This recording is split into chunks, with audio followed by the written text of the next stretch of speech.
રાજકોટના જંગલેશ્વરમાં મેગા ડિમોલેશનનો આજે બીજો દિવસ। અત્યાર સુધીમાં જંગલેશ્વરમાં 1306 ગેરકાયદે બાંધકામો તોડી પડાયા છે।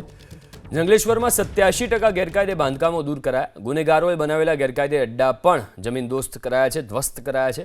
11 હિસ્ટ્રી શીટરના 8 ગેરકાયદે મકાન પર બુલડોઝર ચાલ્યું। 11 કુખ્યાત આરોપીઓએ બનાવ્યા હતા 8 આલિશાન મકાન। 8 આલિશાન મકાનમાં ચાલતી હતી ગુનાખોરીની પ્રવૃત્તિ।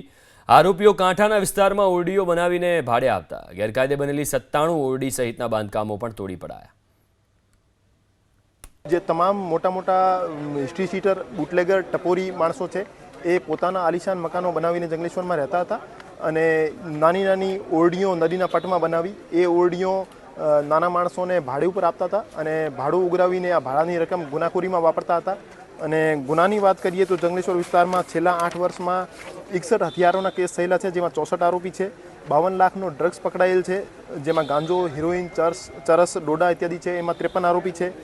8 વર્ષમાં ભક્તિનગરમાં 187 પાસા થયેલી છે, જેમાંની 58 ફક્ત અને ફક્ત ભક્તિનગરના જંગલેશ્વર વિસ્તારમાંથી થયેલી છે। તો એ રીતે કહી શકાય કે આ જે ડિમોલિશન થયો છે એનાથી ગુનેગારોની પણ કમર તૂટી છે।